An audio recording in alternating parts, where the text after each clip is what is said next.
اللهم صل على سيدنا شفينا حبيبنا نبينا مولانا محمد بارك وسلم صلوا علیہ صلاۃ و سلام علیک یا رسول اللہ صلی اللہ تعالی علیہ وسلم۔ آج کی نشست میں ہے نماز جنازہ کا بیان۔ نماز جنازہ فرض ہے، سنت ہے، نفل ہے، کیا ہے، اس پورے طریقے سے آ جائیں گے آج۔ اور نماز جنازہ پڑھنے کا طریقہ کیا ہے، اس میں کتنے دعائیں پڑھے جائیں گے، یہ سارے چیز آج اس بیان میں خلاصہ ہوں گے۔ جنازہ کی نماز کا بیان۔ جنازہ کی نماز فرض کفایہ ہے، یعنی کہ ایک خدا فرض ہے، جیسے ہم لوگ 5 وقت کی نماز پڑھتے ہیں، جمعہ کی نماز یہ کیا ہے، ہم پر فرض ہیں، یہ فرض عین، اور اس کو بولتے ہیں فرض کفایہ۔ ایک نے بھی پڑھ لی تو سب بڑی الذمہ ہو گئے، اور ورنہ جس کو خبر پہنچی تھی اور نہ پڑھی تو گنہگار ہو، اس کی فرضیت کا جو انکار کرے وہ کافر ہے۔ یعنی کہ کہیں دوسری جگہ سے خبر آئی، محلے کے اگر ایک شخص نے جا کر کے ادا کر لیا تو سب کے ذمہ سے یہ فرض ہٹ گیا، فرض کفایہ ہٹ گیا۔ اگر کسی نے بھی نہیں پڑھا، پورے محلے میں سے اگر ایک بھی شخص نہیں پڑھا تو سب کے سب گنہگار ہو جائیں گے۔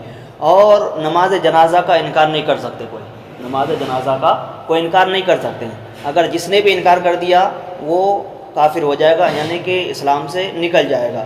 اگر مان کے چلو کسی سے کہا کہ چلو نماز جنازہ پڑھنے کے لیے، اگر اس نے سیدھا انکار کر دی کہ نماز جنازہ کیا ہوتا ہے، ہم کیوں پڑھیں گے، ہم پر کوئی فرض ورد نہیں ہے، جس نے بھی اس طرح سے کہا تو سمجھ لو کہ وہ اسلام سے نکل گئے۔ نہیں پڑھنا کہ بھائی یا ٹائم دے دو کہ آئیں گے انشاءاللہ، وقت ملے تو آئیں گے۔ جیسے کہ نماز پنجہ خانہ کے لیے ابھی مان کے کسی کو کہا تو کہا کہ ہاں چلو چلو آتے ہیں، تو وہ چلو چلو آتے ہیں، تو اس سے کیا ہوا، انکار نہیں ہوا نماز کا۔ وہ بھروسہ دے کہ نہیں ہم آئیں گے، وہ نہیں آیا وہ الگ چیز ہے، گنہگار ہوں گے۔ ہاں اگر کسی کو دعوت دیا کہ چلو نماز کے لیے، اب وہ ڈائریکٹ کرے کہ نہیں ہم نماز نہیں پڑھیں گے، ہم پر نماز کیا فرض ہے، نماز سے ہمیں کوئی تعلقات نہیں، کوئی سروکار نہیں، نماز ہمارے لیے کچھ نہیں ہے۔ جس نے بھی نماز کے بارے میں اس طرح سے کا اگر الفاظ نکالا تو وہ مذہب اسلام سے نکل جائے گا، کیونکہ اس نے نماز کا انکار کر دیا۔ اور نماز کا پڑھنا کن کا حکم ہے، اللہ تبارک و تعالیٰ کو حکم ہے، اور اللہ کے باتوں کا انکار کرنا کفر ہے۔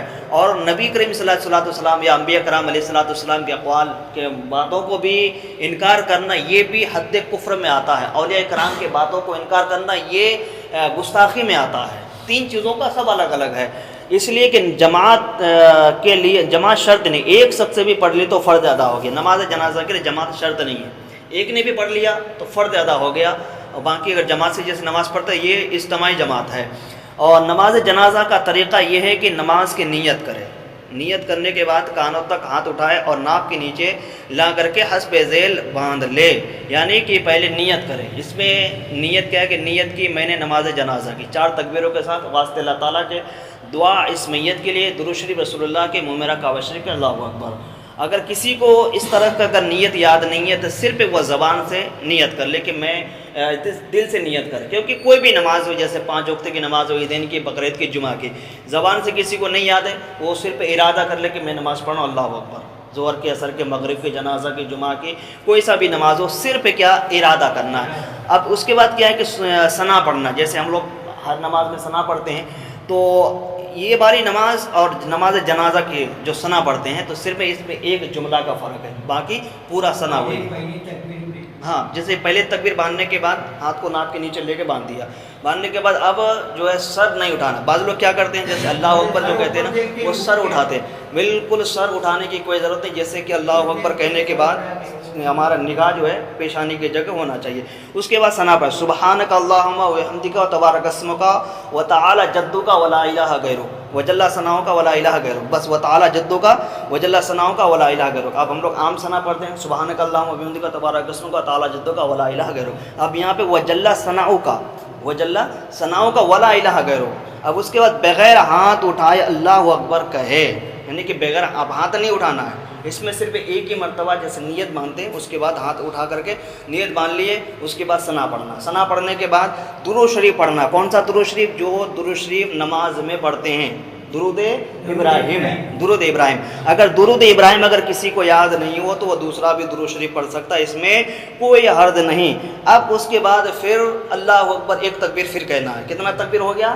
3 تکبیر ہو گیا۔ ایک تو پہلے والی تکبیر، دوسرا ثنا والی، ثنا کے بعد والی تکبیر، اس کے بعد درود شریف پڑھنا، درود شریف کے بعد تیسرا تکبیر ہو چکا۔ اب اس کے بعد دعا پڑھنا ہے تمام مومن مومنات کل مسلمین مسلمات کے لیے۔ اب اس میں دعا جو ہے، دعا 3 طرح کا دعا ہے، دعا بھی 3 طرح کا ہے۔ پہلی دعا وہ ہے اگر مرد ہے جس کی عمر 12 سال سے اوپر کے ہو، 12 سال سے اوپر کی ہو تو بڑی دعا پڑھنی ہے، عورت ہو تو یہی دعا پڑھنی ہے۔ مرد عورت یعنی کہ لڑکی 9 سال کے اوپر کی ہو تو وہ بالغ ہو گئی، بالغ مرد عورت کے لیے ایک ہی دعا ہے، نابالغ بچی اور بچہ کے لیے الگ الگ دعا ہے، پاگل کے لیے، پاگل مجنون کے لیے ان کے لیے یہی دعا ہے، لڑکا ہے یا مرد ہے یا عورت ہے تو ان کے لیے بچوں والی دعا پڑھی جائے، کیونکہ پاگل جو ہوتا ہے ان کے دماغ کی سلطنت بگڑ جاتی ہے، دماغ سے وہ صحیح نہیں رہتا، تو اب وہ بچوں میں شمار آ جائے گا۔ اب اگر مرد بالغ ہے یا عورت بالغ ہے تو اس کے لیے یہ دعا پڑھنا، اللہم اغفر لحینا و میتنا و شاہدنا و غابنا و صغیرنا و کبیرنا و ذکرنا و انسانا، اللہم من احیات منا فاحیا علی الاسلام وما توفیت منا فتوفا علی الایمان۔ اگر یہ دعا اگر کسی کو یاد نہیں ہے، اب یہ دعا ہر کسی کو یاد نہیں ہوتا ہے، اچھے اچھوں کو یہ دعا نہیں یاد ہے، اب اس کے بجائے کیا پڑھنا ہے؟ اس کے بجائے اب وہ کیا پڑھنا ہے؟ اس کو دعائے معصورہ۔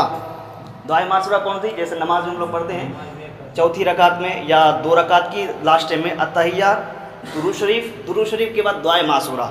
دعائے معصورہ 2 طرح کا، ایک اللہم اغفر لی ولی والدی ولمن توالد وللجمیع، ایک اللہم ایک وہ والی ہے رب جعلنی مقیم الصلاۃ ومن ذریۃ ربنا تقبل منا انک انت السمیع العلیم، جس کو اگر یہ والی اگر دعا یاد ہو تو یہ والی، کیونکہ اس میں دونوں دعا میں کیا ہے؟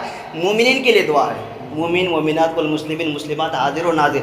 اب یہ جو دعا ہے نا، یہ جو دعا اللہم اغفر لحینا و میتنا و شاہدنا و غابنا و کبیرنا و ذکرنا، اس میں کیا ہے؟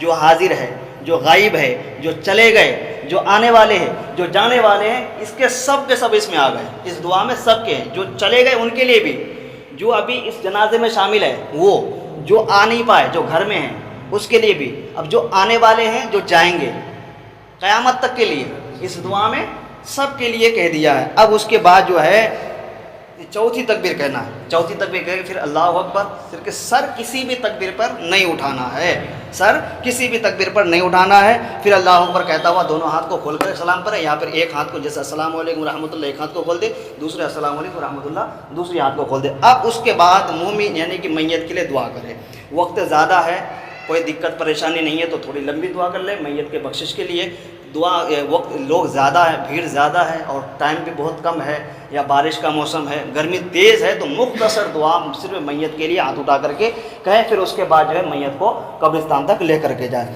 اب اس کے بعد نماز جنازہ کی 4 تکبیروں کے ساتھ پہلی تکبیر کا ہاتھ اٹھائے، پھر باقی نہ اٹھائے، چوتھی تکبیر یہ تو ہو گیا۔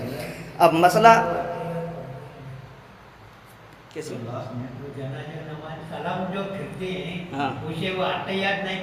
نہیں، اب اس میں کچھ نہیں پڑھنا، اس میں کیا ہے کہ سب سے پہلے میں ایک بار سیدھا سمجھا رہا ہوں، ابھی تو میں ڈائریکٹ سمجھا رہا ہوں، آپ سیدھا سمجھو۔ پہلے نیت کرنا ہے، نیت باندھنے کا آپ کے نیچے باندھ لیے، ناپ کے نیچے باندھنے کے بعد ثنا پڑھنا ہے، ثنا پڑھنے کے بعد پھر اللہ اکبر، ایک تکبیر، اب 2 تکبیر ہو گیا، پہلے نیت والی تکبیر، ثنا کے بعد والی تکبیر، کتنا ہوا؟ 2 تکبیر، 2 تکبیر کے بعد دعا پڑھنی ہے، دعا پڑھنی کون سی؟ اگر بڑی میت ہے تو بڑی والی دعا پڑھنی ہے، اگر نابالغ ہے تو نابالغ کے بارے بعد میں بتاؤں گا۔ پھر تیسری تکبیر ہو گیا، پھر اس کے بعد جو ہے درود شریف پڑھنا ہے، تیسری تکبیر کے بعد صرف درود شریف، درود ابراہیم کے بعد دعا پڑھنا ہے، ثنا کے بعد تکبیر، تکبیر کے بعد درود ابراہیم کے بعد پھر تکبیر، تکبیر کے بعد پھر جو ہے دعا کے بعد تکبیر پڑھنے کے بعد سیدھا سلام۔ اس میں نہ دعا عطیات درود شریف بعد میں نہیں، صرف درود ابراہیم ہی پڑھنا ہے، درود ابراہیم پڑھنا ہے، پھر اس کے بعد سلام پھیر دیا، نماز مکمل ہو گیا، اب دعا مانگ کے جا سکتے۔ اہل سنت والجماعت میں دعا مانگتے ہیں، باقی کسی فرقہ میں دعا نہیں مانگتے ہیں، باقی کسی فرقہ میں دعا نہیں مانگتے ہیں۔ اب آئیے، اگر مسئلہ میت اگر پاگل یا نابالغ ہو تو تیسری تکبیر یہ تکبیر کہے، اس کے بعد یہ دعا پڑھے، یعنی کہ تیسری تکبیر کے بعد جیسے بڑی والی ہم لوگ دعا پڑھے ابھی، وہ بڑی میت کے لیے، اگر لڑکا 12 سال سے اوپر کا ہو اور جو ہے لڑکی 9 سال سے اوپر کی ہو تو یہ والی دعا پڑھنا ہے۔ اب 9 سال اور 12 سال لڑکا لڑکی اگر کم کی عمر کی ہے تو اب یہ دعا پڑھنا ہے۔ اب یہاں پہ 2 دعا ہے، 2 دعا، لڑکا کے لیے الگ دعا ہے، لڑکی کے لیے الگ دعا ہے، سیم دعا یہی ہے، صرف کیا اس میں 2 زبر اور پیش کا ہی فرق ہے بس، یہ تو سیم تو ہوئی۔ اب یہاں پہ پہلے لڑکا والے کے لیے دعا، نابالغ کے لیے دعا اللہم اجعلنا اجرا و ذکرا شافیا مشفعا. اس کے بعد لڑکی ہو تو اللہم اجعلنا پڑھنا یا اجعلنا اجعلنا، بس اتنا فرق ہے. شافعۃ و مشفعا، اب یہاں پہ شافع و مشفع ہے، اور لڑکی ہے تو شافعۃ و مشفعا.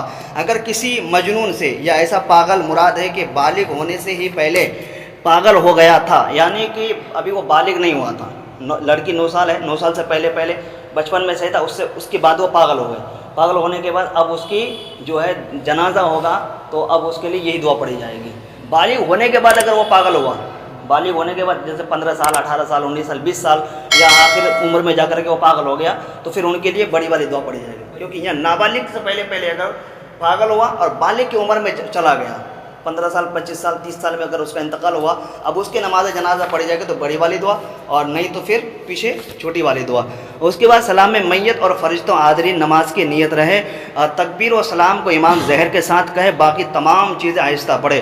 نماز جنازہ میں رکن یعنی فرض 2 ہیں، 4 تکبیریں اور قیام، اور سنت موقدہ 3 ہے. اللہ تبارک و تعالیٰ کے ثنا، درود شریف اور میت کے لیے دعا. یعنی کہ فرض یعنی کہ نماز جنازہ میں 2 فرض ہے. کتنے؟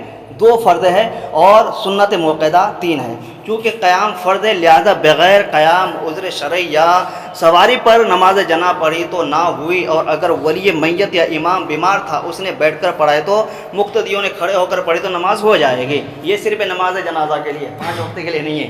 5 وقت اگر امام عذر شرعی میں پائے جاتے ہیں تو پھر کسی کی نماز نہیں، نہ امام کے ہوں گے. امام کی تو ہو جائے گی کیونکہ وہ تو عذر شرعی میں، لیکن امامت کرنا ان پر گناہ پڑ جائے گا، امامت کرنا گناہ پڑ جائے گا. اس لیے عذر شرعی اگر پائی جاتی تو پھر وہ امامت نہیں کر سکتا. لیکن نماز جنازہ میں میت کے خاص قرب ہے، یعنی کہ اس کے رشتہ دار میں سے ہیں یا ان کے بیٹا ہے یا ان کے باپ ہے، وہ اگر نماز جنازہ پڑھا رہا ہے اور اس سے بہتر اگر کوئی نہیں ہے، اس سے بہتر بھی ہے لیکن وہ جانتا ہے نماز جنازہ پڑھانے عذر شرعی کی، وہ بیٹھ کر پڑھا سکتا ہے تو بیٹھ کر پڑھائے، نماز ہو جائے گی سب کے. کیونکہ یہ فرض کفایہ ہے، یہ فرض نہیں ہے، فرض کفایہ میں ہو جائے گی. جس کے بعد تکبیر چھوٹ گئی اور اپنی چھوٹی ہوئی تکبیر امام کے سلام پھیرنے کے بعد بھی کہے، اور یہ ڈر ہو کہ دعا پڑھے گا تو پوری کرنے سے پہلے لوگ میت کو کاندھا تک اٹھا لے تو صرف تکبیر کہے، دعا چھوڑ دے، نماز ہو جائے گی. اسی طرح سے جیسے نماز شامل ہو گیا، اب یعنی کہ آدھی نماز ہو گئی، آپ آدھی نماز میں کوئی جا کے شامل ہو جائے، وہ ثواب آپ کو ملے گا. جیسے جتنی بھی تکبیر چھوٹی اور اتنی تکبیر، جیسے دعا چھوٹ جائے گا کیونکہ بھائی لاسٹ میں جا کے لاسٹ میں ملا تو یہاں اگر دعا جیسے اہل سنت والجماعت میں ہے تو آرام سے بندہ جو ہے نا شارٹ کٹ میں تھوڑا سا جیسے دعائے معصورہ پڑھ لے، دعائے معصورہ چھوٹی والی پڑھ لے، اور اس کے بعد جو ہے نا وہ سلام پھر لے. اگر دوسری مذاہب میں ہے تو دوسری مذاہب والوں کو تو نماز جنازہ پڑھنا ہی نہیں ہے، یہ گناہ ہے. کسی بھی دوسرے فرقہ کا اہل سنت والجماعت کے ماننے والا ہے، سنی ٹناٹن والے ہیں، تو کسی بھی فرقہ کے نماز جنازہ نہیں پڑھ سکتا. اگر پڑھے گا تو گنہگار ہو جائے گا، کیونکہ آج کل بہت سارے فرقہ ہے نا، لوگ جا کے پڑھ لیتے ہیں، کیا مسلمان تو پھر کل بھی وہ بھی تھے. اس لیے ان سب چیزوں کو دیکھنا پڑتا ہے، کیونکہ ہمارا امام وہ ہو ہی نہیں سکتا جو نبی کا گستاخ ہو، جو اللہ کا گستاخ ہو، جو ولی کا گستاخ ہو. ہم سب کو اہدنا الصراط المستقیم، شریعت مصطفیٰ سنت رسول پر عمل کرنے کی توفیق عطا فرما. ہم سب کو مولا کامل ایمان والا عطا فرما. یا مولا ہم سب کو اہل سنت والجماعت میں قائم و دائم رکھنا. یا مولا اپنے حبیب کے صدقے تو فیض سے مولا ہم سب کو مولا حضور سے سچی پکی محبت عطا فرما. یا مولا ہم سب کو تمام باطل فرقات سے مولا محفوظ عطا فرما. یا مولا ہم سب کو تمام غیر مذہب سے مولا محفوظ عطا فرما. یا مولا ہم سب کے ایمان کی عقیدہ کی مولا حفاظت عطا فرما. یا مولا ہم سب کو نماز 5 رکعہ با جماعت ادا کرنے کی توفیق عطا فرما. ان اللہ و ملائکتہ یصلون علی النبی یا ایھا الذین آمنوا صلوا علیہ وسلموا تسلیما. اللهم صل علی سیدنا سفینا حبیبنا نبینا مولانا محمد بارک وسلم. صلوا علیہ صلاۃ و سلام علیک یا رسول اللہ صلی اللہ تعالی علیہ وسلم. سبحان ربک رب العزۃ عما یصفون وسلام علی المرسلین والحمد للہ رب العالمین وحق لا الہ الا اللہ محمد رسول اللہ.